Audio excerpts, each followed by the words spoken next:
Hello everyone, कैसे हैं आप सभी लोग। आशा है कि आप लोग बहुत अच्छे होंगे।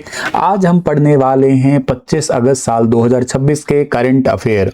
तो चलिए दोस्तों, सेशन की करते हैं शुरुआत हम लोग। अगर आप स्टार IQ यूट्यूब चैनल पे पहली बार आए हैं तो चैनल को जल्दी से सब्सक्राइब जरूर कर लीजिएगा। मेरे दोस्तों, पिछले सेशन में मैंने आपसे एक सवाल पूछा था कि हाल ही में हरियाणा के नए एडवोकेट जनरल यानी कि महाअधिवक्ता किसे नियुक्त किया गया है। तो हरियाणा के महाअधिवक्ता बने हैं पवन कुमार मुटनेजा, यानी कि ऑप्शन नंबर आपके पास में यहाँ पे बी वाला बिल्कुल ठीक रहेगा। पवन कुमार मुटनेजा हरियाणा के नए महाधिवक्ता बने हैं या एडवोकेट जनरल बने हैं, याद रखना आप लोग, ठीक है। वैसे आप अगर CET मेंस की तैयारी करें तो स्टार IQ एप्लीकेशन पे जाके द्रोणाचार्य नाम का बैच है वो ले सकते हैं, और के साथ साथ हरियाणा टॉपर बैच है जो स्पेशली हरियाणा GK प्लस में साइंस का कॉम्बो है, आप उसको भी ले सकते हैं। हरियाणा विद्यालय शिक्षा बोर्ड के सचिव पद का अतिरिक्त कार्यभार किसने संभाला अभी हाल ही में। Additional charge of secretary of the Haryana board of school education, तो इसका ठीक आंसर रहेगा दीपक बाबूलाल कारवा। इनको अभी हाल ही में हरियाणा बोर्ड के नए जो है ना सेक्रेटरी का एडिशनल चार्ज दिया गया है HBSC के बाबूलाल को, और ये हरियाणा कैडर के 2020 बैच के IAS अधिकारी हैं। इनका जन्म हुआ था 21 मई 1992 को भिवानी और चरखी दादरी के अतिरिक्त उपायुक्त और सह जिला नागरिक संसाधन सूचना अधिकारी के पद पे कार्यरत हैं, और इन्होंने प्रदेश में शिक्षा का स्तर बेहतर करना अपनी प्राथमिकता बताया है। न्यू एजुकेशन पॉलिसी को प्रभावी ढंग से लागू करने पर विशेष ध्यान दिया जाएगा। और इसके अलावा आपको याद रखना है हरियाणा विद्यालय शिक्षा बोर्ड के अध्यक्ष का नाम क्या है, शंकर लाल धूपड़ है, ठीक है ना। शंकर लाल धूपड़ हरियाणा विद्यालय शिक्षा बोर्ड के अध्यक्ष का नाम है। मुंबई में आयोजित राउंड टेबल कॉन्फ्रेंस के दौरान विभिन्न कंपनियों ने हरियाणा में कितनी राशि से अधिक के निवेश के लिए MOU साइन किया है। तो MOU टोटल साइन किया है 66,000 करोड़ रुपए का MOU साइन किया है अभी हाल ही में। 66,000 प्लस करोड़ का इन्वेस्टमेंट प्रपोजल है। ग्लोबल कैपिटल कैंपेन लॉन्च किया है with a strong start in Mumbai. MOU हुआ है worth 66,000 crore expected during the 3 day investor summit, जिसमें इन्वेस्टमेंट, इनोवेशन और एम्प्लॉयमेंट पे फोकस किया जाएगा। हरियाणा ही क्यों? क्योंकि हरियाणा में टैलेंट, इंफ्रास्ट्रक्चर, इनोवेशन और अपॉर्चुनिटी के थोड़े से ज्यादा अवसर है। हरियाणा स्टार्टअप एंड टेक्नोलॉजी के लिए ईज रखता है। AI एग्री टेक है पे, EV and clean energy, industry and MSME, logistic, education and skill and sports management के लिए भी। आपको याद रखना है गुरुग्राम जैसे है, गुरुग्राम में वैश्विक सेवा क्षेत्र और आधुनिक तकनीक का प्रमुख केंद्र बन चुका है। मानेसर ऑटोमोबाइल और ऑटो कंपनी का बड़ा क्लस्टर है। पानीपत टेक्सटाइल और पेट्रोकेमिकल उद्योग का इंपॉर्टेंट उद्योग है। यमुनानगर प्लाईवुड और पेपर उद्योग के लिए जाना जाता है। अंबाला वैज्ञानिक उपकरणों के लिए जाना जाता है। करनाल कृषि उपकरण क्षेत्र में महत्वपूर्ण भूमिका निभा रहा है, और सोनीपत जो है ना फूड प्रोसेसिंग इंडस्ट्रीज में अपनी भूमिका निभा रहा है। तो एग्रीकल्चर टू इनोवेशन पे जाएंगे हम लोग, टैलेंट टू अपॉर्चुनिटी और बिजनेस टू ग्लोबल स्केल के ऊपर जो ना ग्रो करना चाहते हैं हम लोग। इन्वेस्टमेंट के साथ स्थानीय लोगों को रोजगार दिया जाएगा। MSME को भी जोड़ा जाएगा। सरकार निर्णय तेजी से लेगी और परियोजनाओं को जमीन से लेके उत्पाद और भविष्य में विस्तार तक के लिए सक्रिय हैंड होल्डिंग उपलब्ध करवाएगी। हर बड़ी परियोजना के साथ स्थानीय विक्रेताओं का विकास, कौशल प्रशिक्षण और नवाचार साझेदारी का कार्यक्रम भी होगा। सरकार केवल ऐसा नहीं है कि MOU किया, इसको प्रैक्टिकल लेवल पे भी जल्द ही इंप्लीमेंट करेगी। तो भी हाल ही में मुंबई के अंदर हुआ था happening Haryana global investor summit, और अप्रैल 2027 में भी होने वाला है। उसके अंदर भी मतलब हरियाणा को शामिल होगा। मुख्यमंत्री ने उद्योगपतियों को शामिल होने के लिए भी बेसिकली न्योता दिया है इसके अंदर। तो गुरुग्राम में इससे पहले जो है ना इंडस्ट्री पॉलिसी लॉन्च कार्यक्रम के दौरान 1.10 लाख करोड़ के MOU साइन किए गए हैं हरियाणा के अंदर। 20 से ज्यादा कंपनियां इसमें हिस्सा लिया है। तो मोटे तौर पे हरियाणा में ऑटोमोबाइल, इलेक्ट्रॉनिक्स, IT, लॉजिस्टिक और एग्रीकल्चर से जुड़े इंपॉर्टेंट उद्योगों में इन्वेस्टमेंट होने की संभावना है आने वाले टाइम में। गुरुग्राम में MOU करने वाली 123 कंपनियों में 108 कंपनियों को जमीन उपलब्ध करवाई जा चुकी है। वैसे मुख्यमंत्री जी ने कहा भी है हमारा उद्देश्य फाइल मूवमेंट नहीं प्रोजेक्ट मूवमेंट है।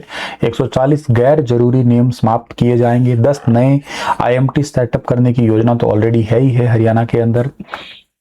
हरियाणा सरकार की खेल नीति के तहत ग्लासगो राष्ट्रमंडल खेल साल 2026 के हर एक स्वर्ण पदक विजेता को कितनी राशि दी जाएगी? वेरी इंपॉर्टेंट क्वेश्चन है, जिसने अभी हाल ही में कॉमनवेल्थ गेम ग्लासगो के अंदर जो हुए हैं उसमें गोल्ड मेडल जिसने जीता है उनको 1.5 करोड़ रुपए दिए जाएंगे। हरियाणा के खेल मंत्री का नाम गौरव गौतम है, याद रखना आप लोग। ताऊ देवीलाल स्टेडियम है सेक्टर 3 पंचकुला के अंदर, ताऊ देवीलाल क्रिकेट स्टेडियम, एक तो गुरुग्राम में भी है पर ये वाला पंचकुला में सुबह 11 बजे आयोजित होगा ये कार्यक्रम 26 अगस्त को, यानी कि कल ही के दिन। नायब सिंह सैनी मुख्यमंत्री जो है हरियाणा के, ये 24 खिलाड़ी इसमें सम्मानित करेंगे, जिसमें से 11 पदक विजेता है और 13 प्रतिभागी खिलाड़ी हैं। जिन खिलाड़ियों ने गोल्ड मेडल जीता है उनको 1.5 करोड़ दिए जाएंगे। रजत पदक जीतने वाले को 75 लाख, कांस्य पदक जीतने वाले को 50 लाख और जो प्रतिभागी खिलाड़ी हैं उनको 7.5 लाख रुपए दिए जाएंगे। हरियाणा से टोटल 7 गोल्ड आए थे, 2 सिल्वर आए थे, 2 कांस्य पदक आए थे। 7 गोल्ड मेडल में से 6 तो मुक्केबाजी के हैं। शर्मिला ने महिला शॉटपुट में F57 में गोल्ड मेडल जीता। नीरज चोपड़ा ने भाला फेंक में सिल्वर मेडल जीता है और खेल मंत्री हरियाणा के हैं गौरव गौतम। स्वर्ण पदक में सचिन सिवाच है, अंकुश पंघाल है, साक्षी चौधरी है, प्रीति पंवार है, प्रिया घनगस है, जैस्मिन लंबोरिया है और शर्मिला है। रजत पदक में नीरज चोपड़ा और नरेंद्र बेरवाल है। कांस्य में सीमा और यशवीर है, याद रखना आप लोग। 11 पदक विजेता है और तो इतना पॉइंट आपको याद रखने का है। हरियाणा विद्युत नियामक आयोग, यानी कि हम कहते हैं इसको, हरियाणा के अंदर एक रेगुलेटरी कमीशन है HERC जिसको हम लोग कहा करते हैं, कि चेयरमैन के चयन के लिए गठित 3 सदस्यीय समिति के अध्यक्ष किसे बनाया गया है? तो HERC के नए चेयरमैन बनेंगे। इसके 3 सदस्यीय समिति के चेयरमैन, अध्यक्ष कमेटी के अध्यक्ष जो बने ना, उनका नाम है कि जस्टिस HS भल्ला, ठीक है ना, justice HS Bhalla, option number A ठीक रहेगा। और आपको मैं बता देता हूं 2 मेंबर को ना, हरियाणा के मुख्य सचिव है इसके अंदर, इसके अलावा केंद्रीय विद्युत नियामक आयोग के अध्यक्ष भी इसमें शामिल है। चयन समिति का गठन विद्युत अधिनियम 2003 की धारा 85(1) के चलते जो है ना वो किया गया है, ये याद रखना है आप लोगों को। HERC का मेन काम क्या होता है? बिजली की दरें निर्धारित करना, बिजली वितरण कंपनियों से जुड़े नियम, जो बेसिकली नियामक जो नियम की जो मामले होते हैं आपके, मतलब नियम जो बनाए जाते हैं ना, रूल एंड रेगुलेशंस होते हैं, उनके निर्णय लेना, बिजली उपभोक्ताओं से संबंधित मामलों का समाधान करना, तो ये सब कुछ जो है ना इनका काम होता है, Haryana electricity regulatory commission. Miss universe Haryana Shri Tara Pasrisa ने मिस यूनिवर्स इंडिया प्रतियोगिता में कौन सा स्थान हासिल किया है? इन्होंने टॉप 11 में स्थान हासिल किया है अभी हाल ही में। करनाल की रहने वाली है श्री तारा पसरिचा, ठीक है ना, पसरिचा है ये नाम। और मिस यूनिवर्स इंडिया प्रतियोगिता में टॉप 11 में स्थान लिया है इन्होंने। मिस यूनिवर्स हरियाणा का खिताब प्राप्त करने का, मिस यूनिवर्स हरियाणा का खिताब इनको मिला हुआ है ऑलरेडी। इसमें टोटल भारत भर से 52 प्रतिभागियों ने हिस्सा लिया। 41 प्रतिभागियों को पीछे छोड़ के ये टोटल टॉप 11 में जगह बनाई है। 18 से 23 अगस्त 2026 तक कुल 36 दिनों तक ये प्रतियोगिता चली और प्रतियोगिता का आयोजन जयपुर, बेंगलुरु और इंदौर में हुआ था। 23 अगस्त 2026 को Z स्टूडियो में कार्यक्रम संपन्न हुआ है। सुष्मिता सेन, उर्वशी रतौला और सलीना जेटली सहित कई प्रसिद्ध हस्तियां जो है ना इस निर्णायक भूमिका में भी रही थी। और करनाल हरियाणा से रहने वाली, तो टॉप 11 में जगह बनाई, तो जरूर नाम याद रखना। हरियाणा सरकार ने जाति प्रमाण पत्र में चमार शब्द के स्थान पर कौन सा शब्द अंकित करने के लिए केंद्र सरकार को सिफारिश भेजने की घोषणा की है? तो अब चमार वर्ड जो है ना बेसिकली नहीं यूज किया जाएगा। चमार की जगह पे मेघवाल जो है ना वो यूज किया जाएगा, यानी कि ऑप्शन नंबर B जो है ना इसका ठीक रहेगा। तो 10 प्रमुख मांगे रखी है मेघवाल समाज ने मुख्यमंत्री जी के सामने। जाति प्रमाण पत्र में शब्द बदलना इसमें बड़ी मुख्य मांग थी और इसमें चमार शब्द को हटा के अब मेघवाल रखना है। ये इसलिए ताकि थोड़ा समाज में पॉजिटिविटी रहे, या समाज में थोड़ा ऐसे गलत शब्द से, या आमतौर पे लोग जो है ना इस शब्द को लेके थोड़ा एक दूसरे को इंसल्ट फील करवाने के लिए इस शब्द का यूज करते हैं, तो इसी करके मेघवाल शब्द का यूज करना जरूरी रहा है, ठीक है। नेक्स्ट आपके पास में बात करते हैं कि किस हरियाणवी शिक्षिका ने ब्लॉकचेन वोटिंग मशीन के डिजाइन को भारत सरकार के द्वारा पेटेंट किया मिला है।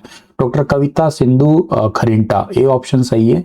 राजकीय कॉलेज नलवा में राजनीति विज्ञान की सहायक प्रोफेसर है डॉक्टर कविता सिंधु खरिंटा। इनके शोध ब्लॉकचेन बेस्ड जो वोटिंग मशीन है के इनोवेटिव डिजाइन को भारत सरकार के द्वारा पेटेंट में रजिस्ट्रेशन मिला है इनको।